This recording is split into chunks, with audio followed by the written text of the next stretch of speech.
Good evening, everyone, and welcome to Environmental Coffee House.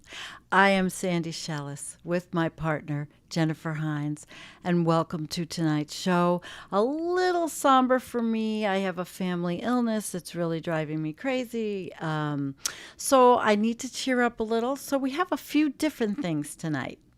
How are you, Jen? I'm doing great. I'm looking forward to our great show tonight. Keep calm and carry on. Yeah, look at that. I cannot believe that you did that. That is No, so I've had awesome. this for Well, you years. had it, and I Oh no, didn't I've know. had this pot holder like Oh at my God. least 20 years, maybe 23 years. That's So amazing. my sister lives in the UK in England, and she moved there, I guess, in 98 actually. Yeah. She just gave up her US citizenship, believe Wow. that. So Wow. she's married, she's in the UK, and she's in high finance. And keep calm and carry on is a great British saying that is used throughout the UK. Wow. And they always have this little crown on it, right? It's Well, very it's cute. perfect. It's perfect. Yeah. If I knew you had it, I would have made a graphic out of it and Oh, used it for our thumbnail. But whatever. I think it's great. We read each other's minds. It's just awesome. yes. It is. It Yeah. is. So, what kind of week have you had? What? Busy? Oh, What what kind of kind of week? week? Oh, well, yeah, this is not very interesting, I'm afraid. No, just been working very hard on my cloud migration project. I Wow. head up a big one, and we've been working full time. So that's my little life, my sad tale. Well, But guys, that aside, it's time to keep calm and carry on. oh, And yes. we have a great show for you tonight. We are starting off with an article from Nature, how Beijing's deadly floods could be avoided. And these are the floods that have swept China in this past week. And we're going to take a look at what happened there. We're going to move on to The Guardian. We can't afford to be climate doomers. This is actually a pretty interesting article. And We'll I probably have have a something to tell you about her. do you, do you, Yeah, do you? yeah, I yeah. can't wait, actually. I haven't heard that. And then there's a response to Rebecca Solnit. Did I say that right? Yep, Solnit? she's the one. Solnit's article in The Guardian on Doomers. So, very interesting interaction between these two. And then we're going on to an latest entry from Jessica Wildfire, a big Yay! favorite on this channel. If a cactus can't survive this, neither can you. All Yep. right. And And so I that, think that'll be a good one. All yeah, right. indeed. So, yeah, we're going to start out. I just have a quick little.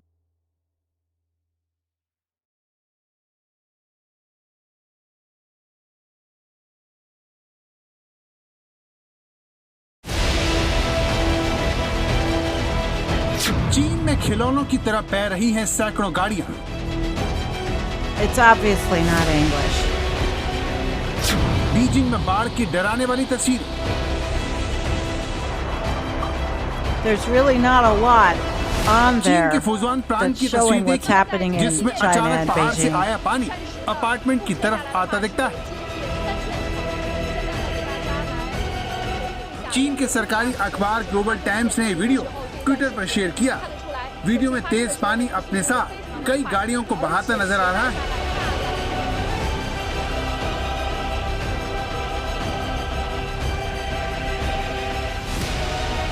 इस साल के 5वें तूफान डॉक्सरी ने शुक्रवार को पूर्वी चीन के फुजियान प्रांत दस्तक दी, जिससे बीजिंग समेत चीन के कई राज्यों में भारी बारिश हो रही है। सबसे ज्यादा बुरा हाल बीजिंग का है, जहां पर लगातार हो रही बारिश से बाढ़ की भयानक तस्वीरें सामने आ रही हैं। ये देखिए, बाढ़ का पानी पुल को डुबोने पर आमादा है। हालांकि आसपास का पूरा इलाका पानी पूरी तरह से समा चुका है।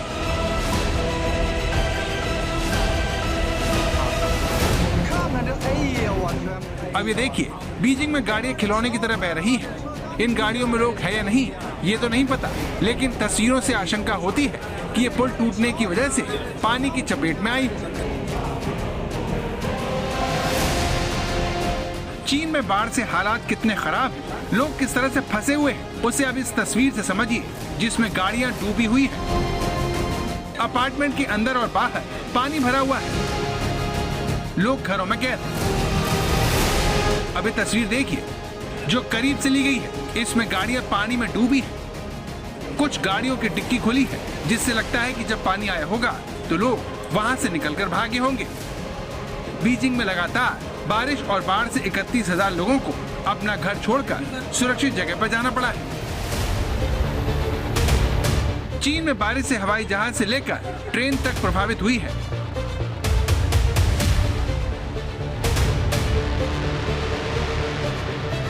कई उड़ानों को रद्द करना पड़ा। ये देखिए किस तरह से बीजिंग के एयरपोर्ट के रनवे पर पानी भरा हुआ है। इस तरह चीन में बाढ़ से प्रभावित राज्यों में हालात गंभीर हो रहे हैं, जिसे देखते हुए बीजिंग में मौसम विभाग ने रेड अलर्ट जारी कर दिया है। प्रशांत महासागर से उठे डॉक्सुरी तूफान से तबाही की पहले से आशंका थी, जिससे निपटने के लिए चीन की सरकार की तरफ से बड़े बड़े दावे किए गए। लेकिन तस्वीरें बता रही हैं कि बारिश के आगे वो बेदम साबित हुई है। Wow. All right, so you guys get the drill. You know what's going on in Beijing, and there's things I saw that I really can't verify for you that showed that in China the officials were boarding up the bridges so that people could not take pictures of all the flooding. Cannot verify, so I did not bring the pictures on, but they were pretty heavy. That's what's happening over there because the officials don't want the world to know how screwed up this is. And it also, well, Jennifer's going to tell you about this in this article. So, Jen, if you would like to get started, go Yes, for ma'am. it. Absolutely, I will. And so, guys, this article just came out yesterday, hot off the press. It's from nature.com, how Beijing's deadly floods could be avoided.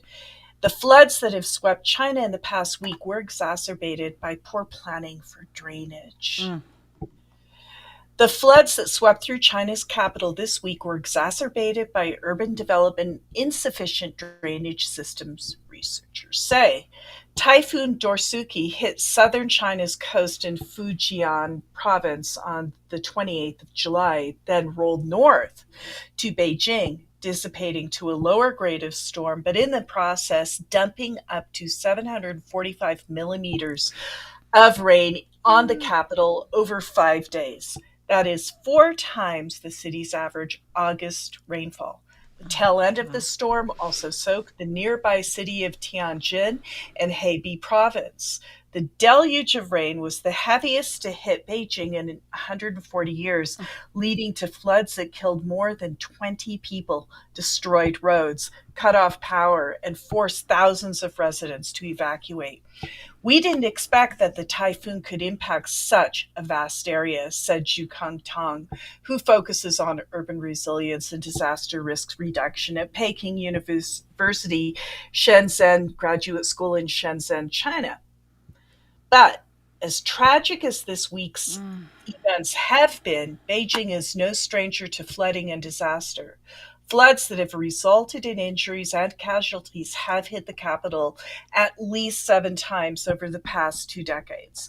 The deadliest of these occurred in July 2012, when 190 millimeters of rain drenched the city in a day, leading to flash floods that killed 79 people. One factor behind Beijing's recent vulnerability to floods is its rapid development, said Xiao Sun, a climatologist at the University of California, Irvine. Over the past 3 decades, the city's population has almost tripled. The result is a concrete sprawl of buildings, roads, and other infrastructure. China's rapid urbanization has led to a proliferation of impermeable surfaces.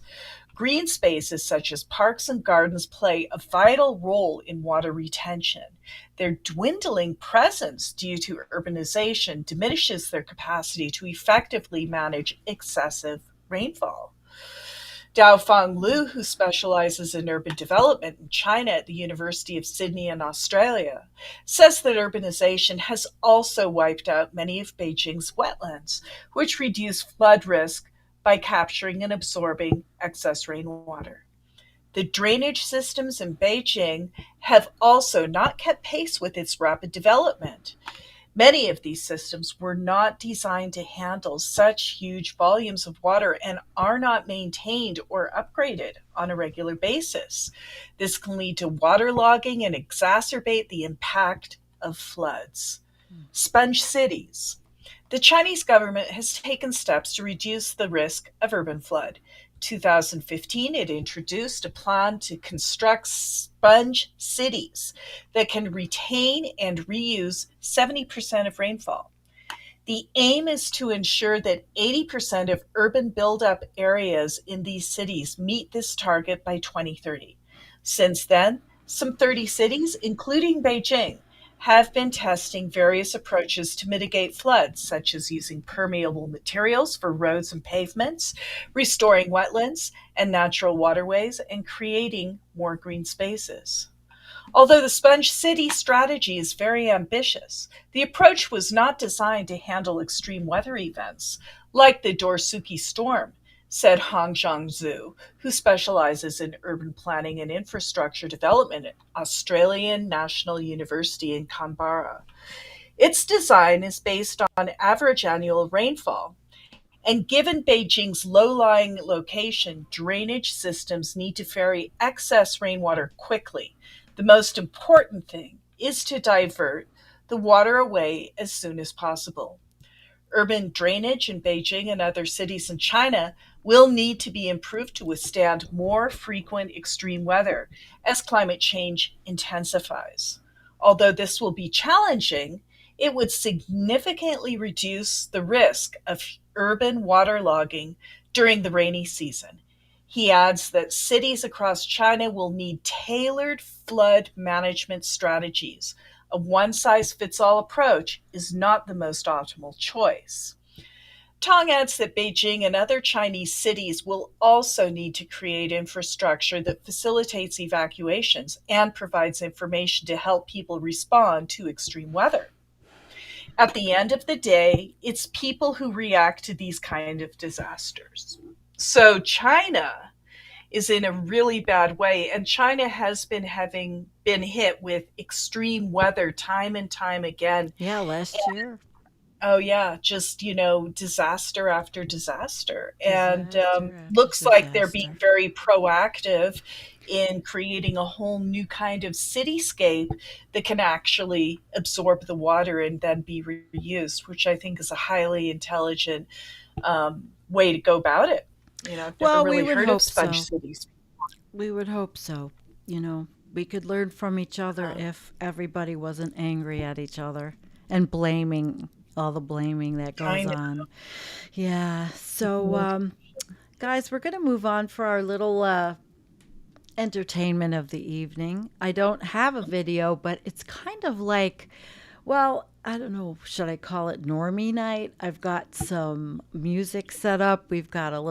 Well, let me play the first one for you guys. We need to cheer up a little bit, even though it's not cheerful at all. But let's listen to Lauren Mayer.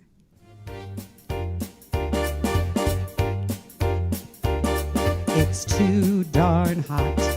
It's too darn hot. To our dismay, as we suffer and bake, seems every day a new record we break. As fires and floods spread across the land, Republicans keep their heads in the sand. Their idiocy I cannot understand, 'cause it's too darn hot. The planet's hot. I mean really hot. The weather's nuts, and is it getting strange? No ifs, ands, or buts. Humans cause climate change. It's a fact fossil fuels do most. It's their impact that is making us roast. We gotta act or our planet is toast, 'cause it's too darn hot. According to each weather report, every state in the USA has been having nearly every sort of disaster, with more on the way.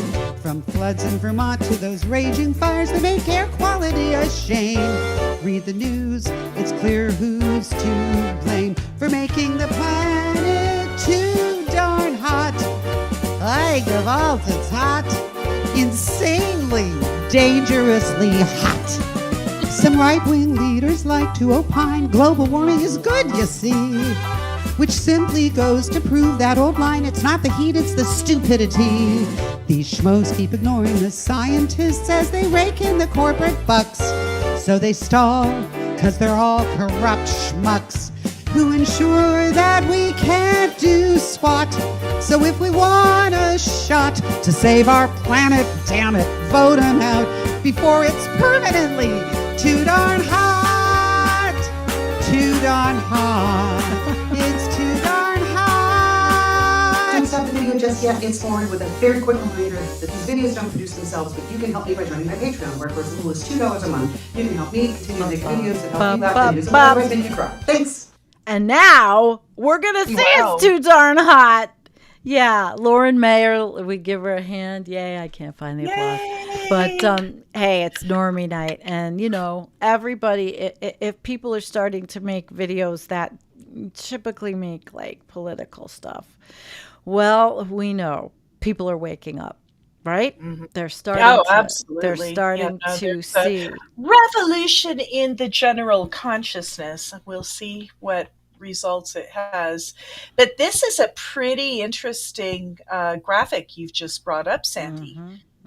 Yeah. So this is a temperature anomaly map, isn't it? It's very interesting. Yeah, it's So- been like hot in the winter.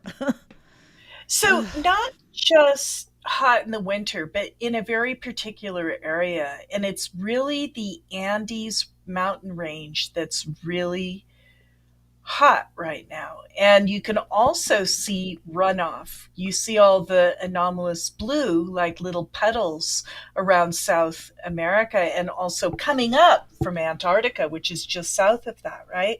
So probably that darker blue blob at the bottom, I bet that could be some Antarctic ice meltwater come up there. There's so much of it coming off. But you can see, I would say that that's a good possibility. I wouldn't say absolutely confirmed for sure, but that kind of looks like it could have something to do with that. And then the fact that the mountains themselves, that means at high altitude. So the Andes are very high mountains. They're higher than the Rocky Mountains in North America. And at altitude, the mountains are anomalously hot. So they used to be much, much colder, but not anymore. No. Not anymore. Lots of changes. Yeah. So then we're going to move on, because guess what we hit? We hit Earth Overshoot Day.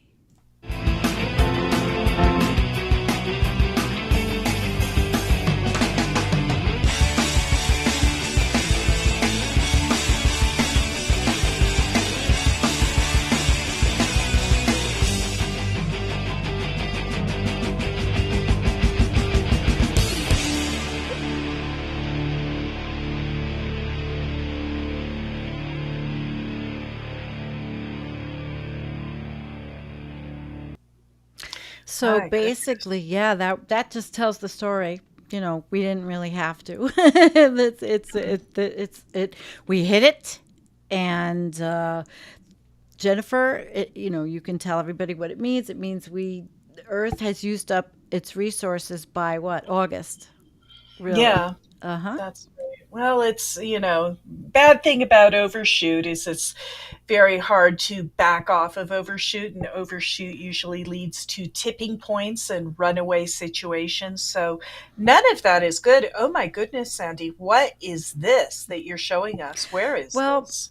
I'm not sure if it's real. It was on Twitter. I just thought it was illustrative of, you know, let's just keep expanding. Let's just keep, I mean, because really this was the one before, it was done by Population Matters. And so, you want to talk about that. I did a whole show on it a couple of weeks ago. So that's, but I thought it was kind of a poignant picture because it's really what's happening everywhere. We're bursting at the seams, and even in the United States, when people say, "Oh, there's so much land," well, when you go anywhere towards a city and you see all of the building up of everything, concrete, shopping centers, housing developments, which yes, we have a housing problem, but these aren't cheap housing developments. Wow. Yeah, so that was that. And then we are going to move on to Elliot, our buddy, Professor Elliot. Jen, take it away on this one. So this is the global temperature average day by day by day for the month of, and I think I might have to look at my own one to really drill into it. So for the month of July, is it? Oh, here it is, July 3rd to August 3rd. So this is a 1 month period, guys, very current data. You'll notice that in the very beginning of July, like July 7th, it really peaked. And it peaked at 17.20 degrees and that was the highest, right? And now we're kind of like bouncing up and down. But this is the global average. And like the weather, it is cyclic, but it's cyclic with a trend. And it is the trend overall, which you won't be able to see the trend here. This is just like a 30-day reading. But the overall trend, when you see the greater time period, is, of course, up. As we Of see. course.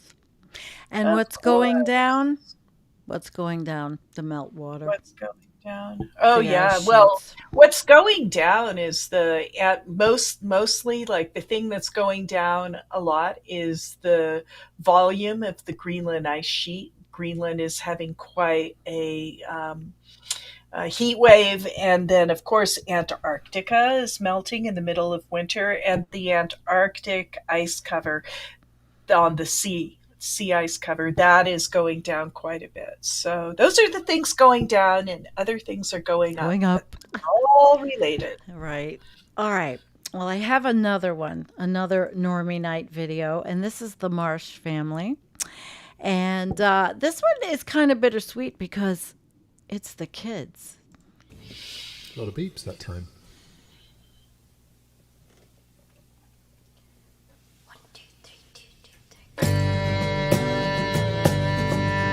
Come gather round, people, wherever you roam, and admit that the temperatures around you have grown, and accept it that soon we'll be burned to the bone. If your time to you is worth saving, then you'd better start thinking beyond your tombstone, for the climate is a-changing. Come riders and skeptics on the mound with your pens, and keep spreading lies and repeat them again. The denier's a tool when it's paid for their spend, and there's no doubt in who's doing the paying. But the science shows clear as the data comes in, the climate is a-changing.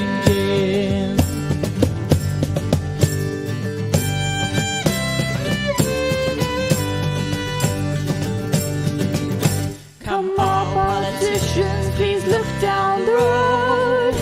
Don't stand on the wrong side when touting for votes, for we all get hurt when you hide or you stall. The battle outside is raging.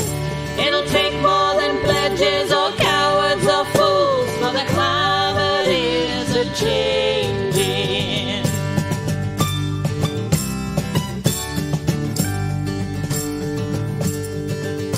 Come mothers and fathers throughout the land, and work with your eyes and your hearts and your hands. Your sons and your daughters have much to withstand. Our planet is rapidly warming. We have haven't a new one if we don't take a stand, for the climate is a changing. The line's not yet drawn and the curve's not yet passed. We can slow it down now, but we have to act fast. Will the worst case scenario come into pass?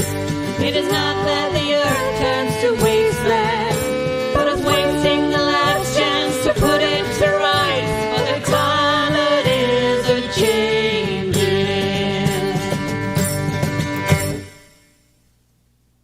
Wow. Wow, that's like really, Yeah. I don't know, that one kind of got me even more because it's just so poignant. There's such a sweet and bitter Yeah. poignancy that's in evidence right now, Sandy, and it really hurts, but it also needs to be felt. You know what I mean? It Yeah. really does. And they're really sweet. And somebody asked me, what's the opposite of normie? Trying to set me up. I'm sorry. It's just that when there's families making videos about the climate changing like this, about the things that are happening, and these are children, obviously, they're not doomers. I mean, what do you want me to say? Giant curve. I'm not going to put it up. All right, so we're going to move on to some funnies because a lot of us like kitties. Oh, yeah. So Let's you read guys this can one. see it. I think they can see it, right? See it? Can you see it, guys? Can they read it? There's the cat sitting there. It's so cute. Oh my God. Sandy sent this to me last I night. think It's like, I think I need to we're at- puke. The little cat, you know, I must run on this great adventure. Yep. And then Pukes on the bed. yeah, and I have 6 of them. And so, you know what was cute was somebody made a comment last week about the cats, Jennifer, Right. about Jim's cat and your cat, and how, it humanizes all the problems because we are living lives, and yes, we look at all this information, but we're living lives, and we have cats, and I keep mine indoors anyway. No bird damage. So then I found this one, and I thought, this week especially. Oh God, really? Whatever this chair's going through. I can relate. Oh my goodness. And so can the planet. Yeah. So, it was just we had to bring a few little funnies in. Yeah. But then we get to this. And this is the Northwest Atlantic, and it has been running very warm this summer, and it's exactly here that the warm Gulf Stream waters from the north mix with the warm Gulf Stream from the south. Here you can see the Labrador coming down on the left and the Gulf Stream coming up on the right. See it? Oh yeah. Yeah, pretty wild. It's a quickie, but I just thought it was fitting, the warmth and all that we've been going through, but we can move on. I've got another one. Another one. It's cat night. See it, guys? Yeah. The cat Jim. What the kitty cats do. What they do, right? What did somebody say? Shroom tea? All right. And, well, we're going to move on. All right. Lyle Lewis. And this one, really, we're ending the slideshow with environmental problem response playbook. Number 1, Center for Excellence and Mission Statement. Number 2, form a working group. Number 3, develop a partnership. Number 4, hold a conference. Number 5, coordination, cooperation, collaboration, blah, blah, blah. Write a report. But then the problem worsens. Rinse, repeat, 4 to 7. I mean, it's, and then there's everybody there from COP. And we're having another one, and we will cover it. COP 28, run by fossil fuels. brought to you by fossil fuel. Yeah. So true. So true. Yeah. Do you have anything to add, Jen? Well, I mean, we mean well, I think, as humans, Yes. and it's a well-intended effort, but just because we are who we are as human beings, we're so fractious, and anything we do, no matter how pure and, earnest the initial intent is, it often just turns to shit because all we can do is fight with each other and protect our turf rather than growing beyond ourselves and understanding our planet is burning and so are we. Other than that, Yeah. Other than that, All right. Well, we're going to move on.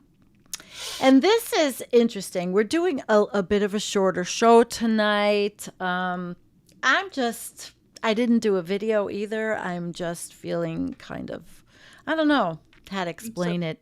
And yeah, it's been a tough week for me. And I'm sure maybe 7,200,000 zillion other people. I'm not alone. So when I talk about squabbling, I mean this, because Rebecca Solnit is a very talented writer. And actually, I grew up with Rebecca in California. Our parents were best friends, and I do have a story when I guess I can date myself. It was 1978, and I was very young, but I was out of high school. I graduated high school actually half a year early. My friend and I, we went to California. We stayed in Mill Valley at Rebecca's mom's house, and Becky didn't really like us, and we really weren't very thrilled with her. But we were going to different New Year's Eve shows, and I was going to the Grateful Dead for their last night at Winterland ever. Okay, the Dead were playing Winterland. I went to that show. And I was wearing blue jeans, clogs, I think, leather jacket, long hair parted in the middle, but not that different from what I've pretty much worn all my life. And there's Becky. Becky was decked out in black goth. I mean, she wore the whole uniform of goth, and she was going to see the Tubes in San Francisco. Completely different shows. So, but she kind of, she really tried to ignore my friend Donna and myself. She did. We are a little different in age, but not that different. But yeah, I've aged myself, but I've aged Becky too. So, we're not that There you different. go. But our parents were best friends, and it was because of our dads, and what they did. So Becky wrote an article for The Guardian, and we can't afford to be climate doomers. And now the squabbling, I don't know if it does any good, It often seems that when people are searching harder for evidence, we're defeated than that we can win. So I don't want to read the entire article, but I'm going to go down to some and highlight. They're surrendering in advance, and others do the same. If you announce that the outcome has already been decided and we've already lost, you strip away the motivation to participate. And of course, if we do nothing, we settle for the worst outcome. Well, it often seems that we are searching harder for evidence, we're defeated than that we can win. And anyway, warnings are a valuable thing, given that, with the sense that there's something we can do to prevent the anticipated outcome. Prophecies assume the future is settled, and there's nothing that we can do. But the defeatists often describe a present they assert are locking in the worst outcomes. And then she goes down, she's talking about one day of the week. Someone told me that she was angry at people's refusal to acknowledge what's happening on the planet. And, she had some surveys that said that nearly 7 in 10 Americans, 69%, favor the U.S. taking steps to become carbon neutral by 2050, yada, yada. And the climate scientist Zeke Housefather told journalists Shannon Osaka recently, it's fair to say that recently many of us climate scientists have spent more time arguing with doomers than with deniers, for a Washington Post story. That's not good. Why climate doomers are replacing climate deniers. And I don't go there, because a lot of us do so much. But we're going to get there. So anyway, here's another one. It's hard to stay hopeful when the New York Times tells us, no need to worry, just take a nap, referencing a story in the Times about Spanish siestas as a way of coping with heat. And but when I went to look at the story, it was clustered on the webpage with a number of serious reports about the extreme heat and climate emergency. There are a lot of things wrong with the New York Times, but the paper was covering climate seriously that day. So many things were once true. We didn't have adequate solutions. Outdated information is misinformation, and the climate situation has changed a lot in recent years. You think, Jennifer? So Quickly. she's talking about the physical condition, about the extreme heat and flooding in Canada and Greece's colossal fires demonstrate. It has continued to get worse. The solutions have continued to get better. The public is far more engaged. The climate movement has grown, though of course it needs to grow far more. And I have to say one thing, our channel is growing also, and people are looking for information. So I'm not arguing with any of that. I'm really not. It's just I think the negativity. She says, I don't know why so many people seem to think it's their job to spread discouragement, but it seems to be a muddle about the relationship between facts and feelings.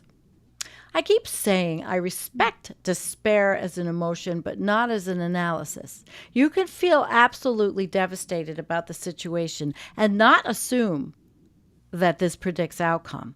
And again, Jennifer, you and I, we never say anything about outcome. We say do what you can. I say it. Be an activist, local action, do what you can. We do the best we can, and we bring information. And we discuss all these issues. But she says, the facts tell us that the general public is not the problem. The fossil fuel industry and other vested interests are. That we have the solutions, that we know what to do, and that the obstacles are political, which I agree with. There's so many political obstacles. And that when we fight, we sometimes win, and that we are deciding the future now. I wonder sometimes if it's because people assume you can't be hopeful and heartbroken at the same time. And of course you can. In times when everything is fine, hope is unnecessary. Hope is not happiness or confidence or inner peace. It's a commitment to search for possibilities. Feelings deserve full respect as feelings, but they all inform you. All they inform you about is you. History is full of people who continue to struggle despite desperate and grim circumstances. Like the news from the Ukraine and Philippines. Some lived to see those circumstances change because of that struggle. Maybe this is what Antonio Gramsci meant with his famous phrase, pessimism of the intellect, optimism of the will. Sometimes I think if we lose the climate battle, it'll be doing no small part, to this defeatism among the comfortable in the global north, while people in frontline communities continue to fight like hell for survival. Which is why fighting defeatism is also climate work. Okay.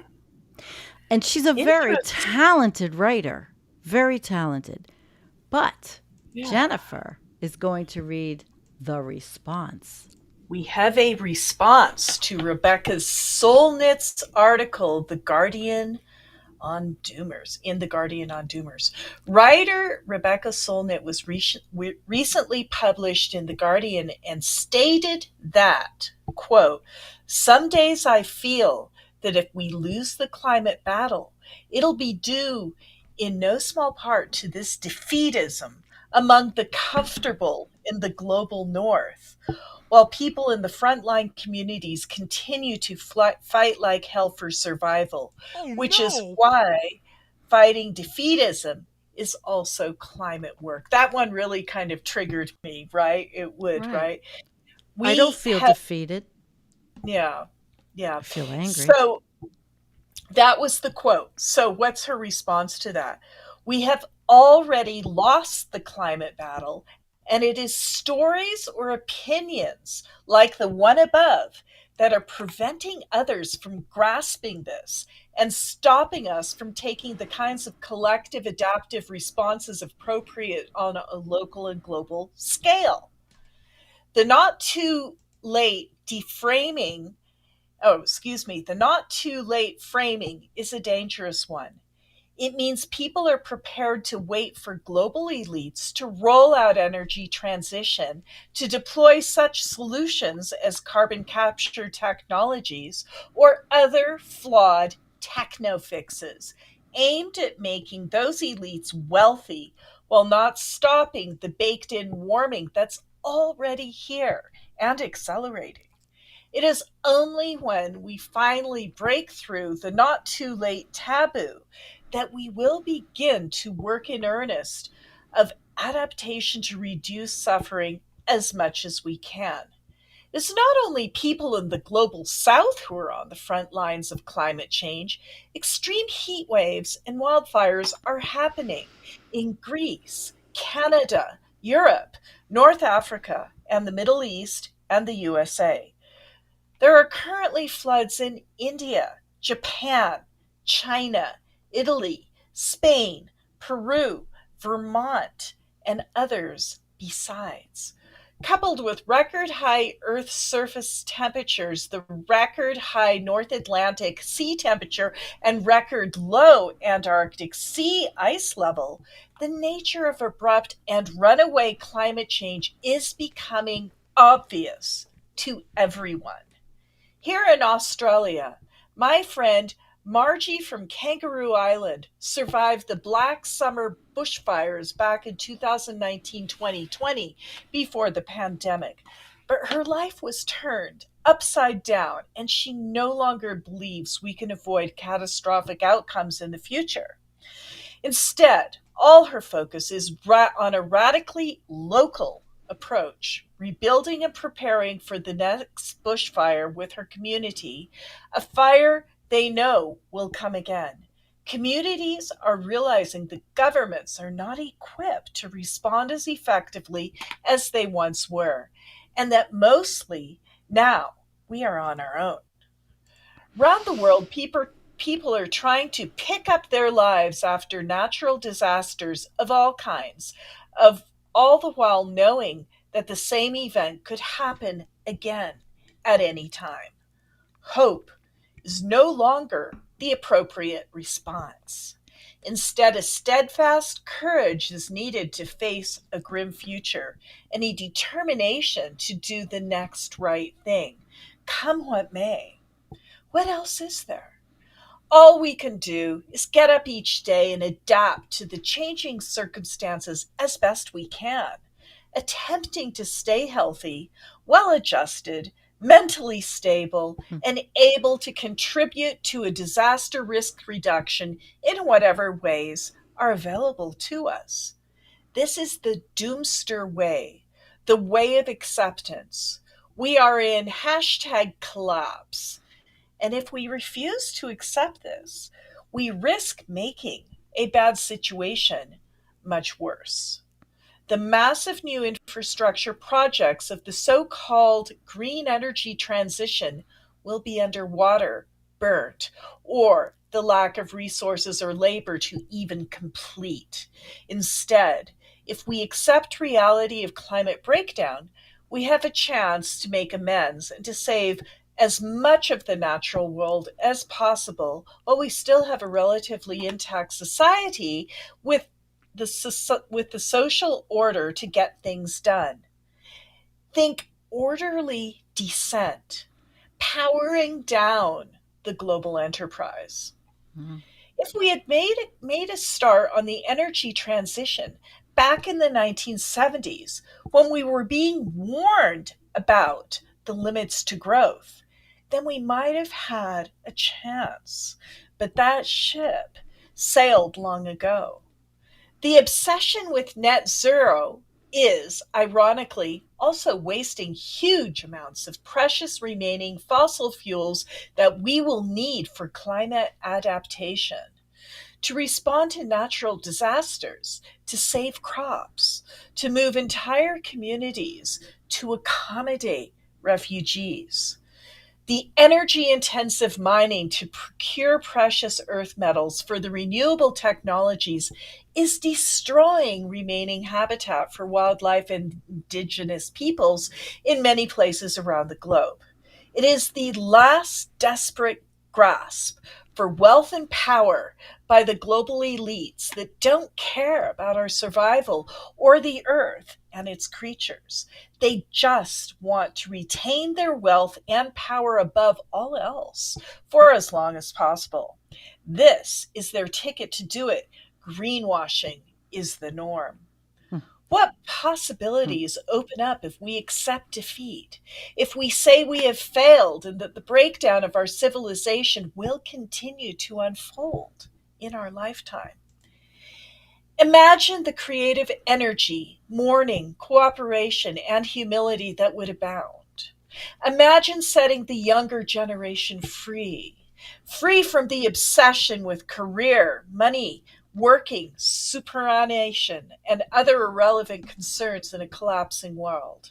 The massive mental health crisis affecting youth today may be alleviated if they heard some truth telling or plain speaking from adults, a deep, heartfelt apology from our generation to theirs. There could be a flourishing of civilization as we face our demise, loving family and friends, enjoying the arts and community in new ways as we simplify our lives, a celebration of our achievements, as well as forgiving ourselves for the error of our ways. We can make amends to wild creatures and First Peoples everywhere, love the damaged and degraded places of the earth, as well as protecting the remaining precious wildernesses from the forces of global capital. With the energies we will save from abandoning the energy transition, we could deploy the Mirrors for Earth energy rebalancing project that will provide heat relief or local cooling so some communities can survive a bit longer and grow crops before having to move. This is a small scale, grassroots, and accessible technology that corporates have no interest in currently, as it won't make them money. Other projects could include a universal basic income to replace the many bullshit jobs that people are enslaved to that produce no real value, and a massive commitment to housing access and affordability as basic human right for all. Solnit builds a straw man argument about doomers, as she puts it, claiming that, quote, they're surrendering in advance and inspiring others to do the same. If you announce that the outcome has already been decided and we've already lost, you strip away the motivation to participate. And of course, if we do nothing, we settle for the worst outcome. And that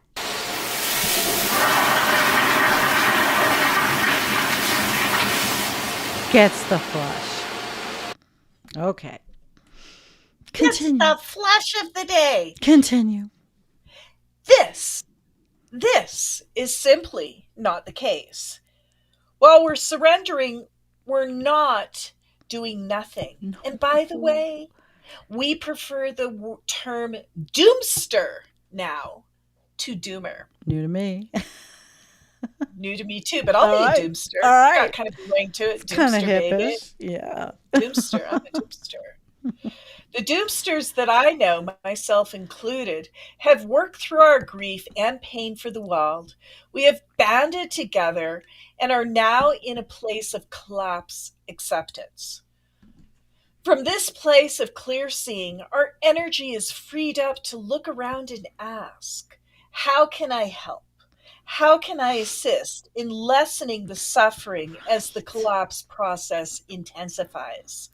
How can I be here to comfort others and remain calm in my acceptance, steadfast as things get ever more grim? We need to normalize talk about collapse and have a broad, society wide, honest discussion about how we can respond. These discussions are already happening behind closed doors in the militaries of the world, by insurance agencies and the financial sector elites. So, we don't need more writers like Solnit advising the masses to effectively keep calm and carry on. Rather, we need a clear-eyed look at the reality of our situation as a failing global industrial civilization. Then together, as ordinary people, we can adjust, grieve, and determine how best to navigate the great unraveling as it continues to play out in our lives. Look at that. 640 claps on Medium.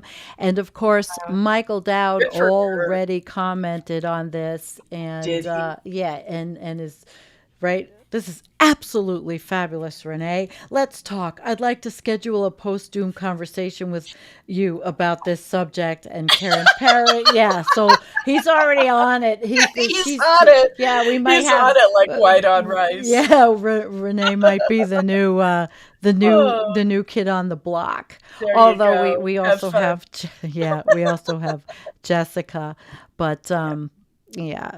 Okay. So that there we go. All right. There we go.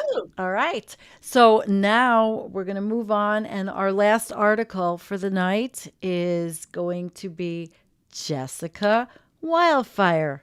And Jessica, tonight, if a cactus can't survive this, neither can you. All right. On the absurdities of personal heat tolerance. And did everybody see that meme that was floating around from I think it was the cover of the Times. There was something in the New York Times about how the human body can adapt to heat. Yeah, seriously. Okay. So you might have seen the recent headlines about the saguaro cacti keeling over in Arizona after spending nearly a month above 110 degrees Fahrenheit.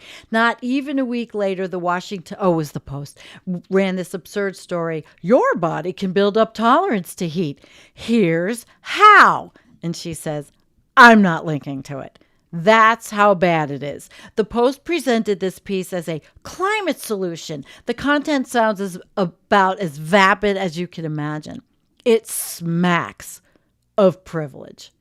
Yes, your body can adapt to hotter weather if you exercise in hotter weather. Anyone who exercises knows that. But here's the thing. It's not just getting a little hotter. It's getting so hot that saguaro, and I'm pronouncing that right, I hope. Saguaro. I sound like such a New Yorker. Saguaro cacti are deflating in the desert. They evolved roughly 20,000 years ago. They've spent millennia adapting to a hot desert environment. They live up to 200 years in the hottest, driest environments on the planet. These cactuses are saying, I can't take it anymore, and sagging over dead. And we're being told to adapt? Imagine the hubris. Of course, even this WAPO article assumes we'll have air conditioning to save us. That, in fact, we'll need such air conditioning to give us the breaks we actually, to actually build up any heat tolerance. Without said air conditioning, you're simply hurting your body while subjecting yourself to torture. That's the fine print. I got curious about what temperature the human body can actually withstand. And it's somewhere around 108 F. That's when your proteins start to denature. A wet bulb temperature beyond 95 can kill a person in about 6 hours. No amount of heat tolerance can save anyone from that. Yesterday, the city of Phoenix racked up its 31st day, and now it's more because she wrote this a few days ago, with temperatures at 110 or above. They've already had to completely halt new development in metro areas for any housing requirement that needs groundwater, right? That requires groundwater. So we could safely say that it's on the fast track to becoming uninhabitable. In fact, it's already there. It strikes me as just a little ridiculous that out here in reality, parts of the world are becoming absolutely uninhabitable. And wellness writers are just now telling us to start building up our heat tolerance. As some critics have pointed out, this feels less than clueless. It feels like a subtle shift toward the personalized and highly individualistic solutions we've been presented through the years, throughout the latter years of the pandemic. It's the you do you of climate change, and it's not going to work either. I don't think it's even supposed to. It feels like we're being prepared and conditioned to start blaming heat deaths on someone's low heat tolerance, as if it's just another precondition that helps them rationalize indifference in the face of mass death. Maybe the staff at WAPO and other newspapers realize how absurd their solutions sound. Maybe the entire goal is to trick the public into thinking they can, in fact, build up some kind of magical resistance to 110 F. I find myself thinking, the general public can't be that gullible, could they? I guess we'll see. If you die in a heat dome, the media wants everybody to put on their concerned face as they gently suggest it was your fault.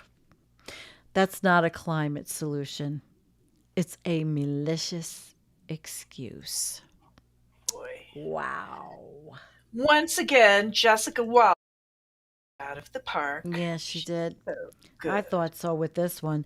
And we have comments and everybody's chit-chatting in there, and this is really awesome. So let's see what people have been saying. Let's see. I want to go back up to Giant Curve again. The very definition of doom is bad outcome. Yeah, well, we know that what the potentials are, right? Potential. That's what Sam Carana says. Potential. Nobody says it's happening 100%. Right, Jennifer? That's right. Yeah. And we Till have it happens. we have an oh shit. Hi, Looney Tunes. Welcome to the channel. We have an oh shit. Looney Tunes is new. Thank you for coming. Zing, it's not defeatist to care about the truth around the climate. No, it isn't. It isn't. Poppy. Well, I think that, people on this channel and everywhere else, that are considered, quote, doomers, we're just interested in truth and understanding what's actually happening. And Poppy says what? If you were defeated, you certainly would not be hosting this great channel. Thank you, Poppy. There you go, Sandy. Thank you, Poppy. Yeah, that's true. And now we have something from Henry, and I put it up before, but we are long time no Henry Holt. Down under winter, we had temps 7C over in last few months, created a flash drought. Henry lived through the horrible fires where he lived in Australia, where we lost so many koalas. Henry, it's just so good to have you here because I will never forget what you were telling us about what happened. It was horrible, and thank you for coming. And Wombat City Studios, who also makes films, which is great. I'm finding it hard to get my new documentary, Eco Sophia, into the film festivals because it does not greenwash or offer false hopium non-solutions. That's tough. That's tough. Well, we'll play it. Of course. We'll play your video. Of course, you want us we to will. have a little premiere of your video? That would be something. Right. And hello, Wolfie. I've worked outdoors since the late 80s. all seasons. And no, you don't adapt to heat. Right. It's tough. And I happen to know this person very, very personally. And yes, Karen, we do care about the planet. And I do things, regardless, I've told you all, sometimes I really just hate the titles and the names and the doomer and the doomster. Really, I don't always like them. It's kind of ridiculous because we all are humans. We all are living on the same planet and we all are experiencing the same shit. Yeah. There you go. There you go. So we are an hour, and I just wanted to say hi, Michelle Lee. Yeah. Keep calm. Carry on. Steph, carry on. Kristen, Bila, Steve Angelico, who is down under, and what is it, morning for you? Karen, Thomias, Gazer, Zing, Emerald View, Kim, thank you for moderating. And Nadia, it's wonderful to have you here with us. Jean, it's absolutely wonderful. Doomer is a realist. It's great.